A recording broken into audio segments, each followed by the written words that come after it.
Pasakaan gyud og kaso sa pamilya sa 87 anyos nga lola, 61 anyos nga taxi driver nga hit and run sa biktima diin nahulikam ang panghitabo sa AR Villanueva Street, Santa Cruz, Cebu City.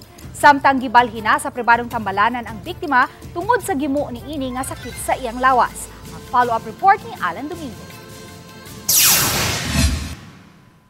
Kini ang CCTV footage din makita ang biktima nga hinay nga naglakaw sa karsada dihang giatrasan kini sa taxi og nabanggaan gyud ang tiguang.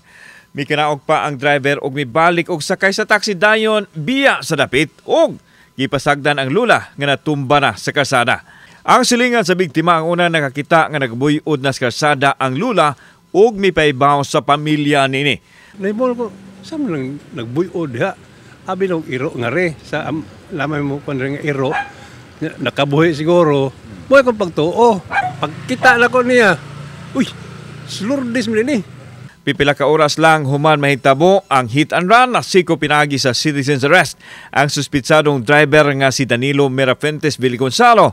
61 anyos ug gitugyan siya sa Traffic Enforcement Unit sa Cebu City Police Office.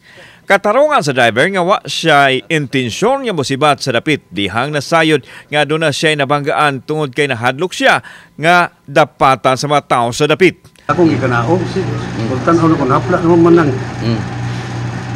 kuyawa na po ko mga tagtungod mo tulog ko sa ubos kita po ko kanaan kay upoy kaon. On the part sa police, we have already arrested the suspect and muna giandam na to ang mga angay nga mga iprepara para sa pag-file sa kaso.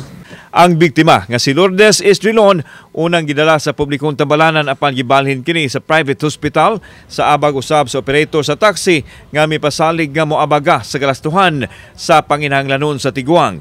Matud sa anak nini nga gawas sa samad sa iyahang nawong sa pagkaumod nini sa karsada nagmuusab ang biktima sa kasakit siyang lawas. Ang gusto mo nga matimang isa niya usa may magkuan nila magsabot kung sa ikuan. Kini ang barong-barong ni Nanay Lourdes dihang nigawas siya kagahapon sa udto kay doon na matud pay paliton dihang nakasugat siya aksidente. Panawagan karon sa pamilya dinhi nga unta atimanon sa driver o sa operator sa taxi ang iyang panginahanglanon ilamida sa tambalanan.